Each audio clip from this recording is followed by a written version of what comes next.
Hi guys! Welcome to my first ever mini vlog. Nag-vlog na rin ako since everybody has been doing it anyways.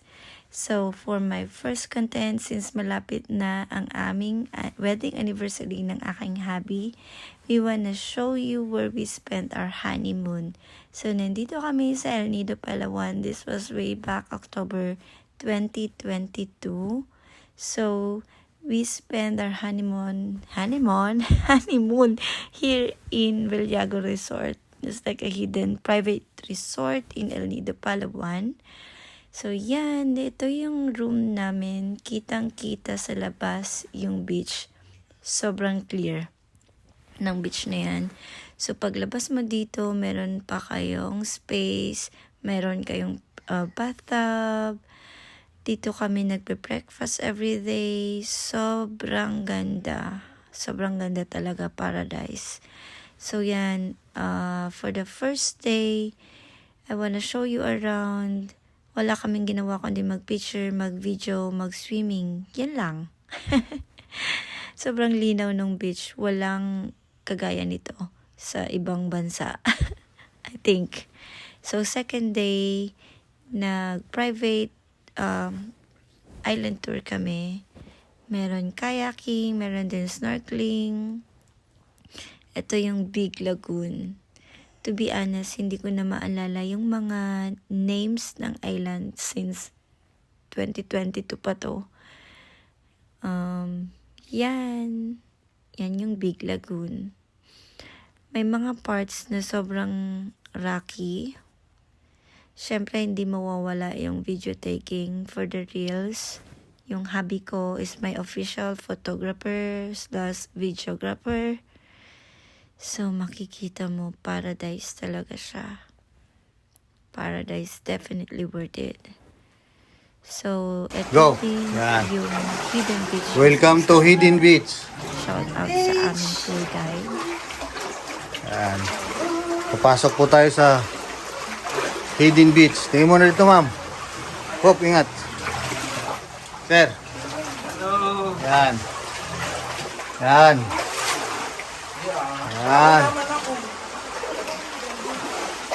Hop, ingat, sir.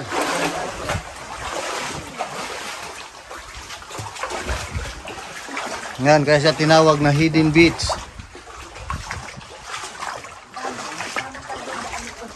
Yan. Yan.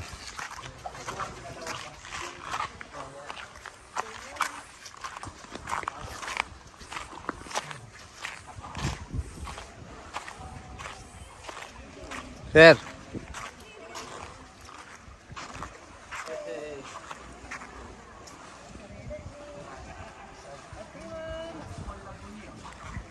Siyempre, moment din together, sweet moments together.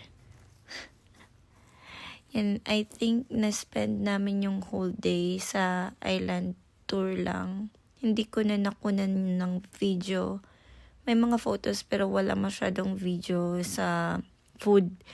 So, meron din silang prepare na food sa amin. Siyempre, mga seafood sobrang sarap. So, best moment, of course, yung makita mo yung sunset sa beach. So, I'm a fan of sunrise, sunset, and beach. So, ito yung pinakamaganda talaga. So, everyday, ganito yung breakfast namin. 3 days kami dito. So, ganyan parati yung scenery namin everyday. So, how I wish na dito ako nakastay, no? Ganyan yung bahay mo at meron kang ganitong drinks. Siyempre, videos again, photos again. Yan. Ang gulo dapat pag may time. So, pricey siya, pero definitely worth it. Hindi mo kailangan pumunta sa ibang bansa to have your honeymoon. So, thank you so much, Villago Resort. Sabi ko, we will be back kapag may baby na kami. And, nga, nandito na ang aming baby. So, soon, sana makabalik kami at makita namin ulit ang paradise na to.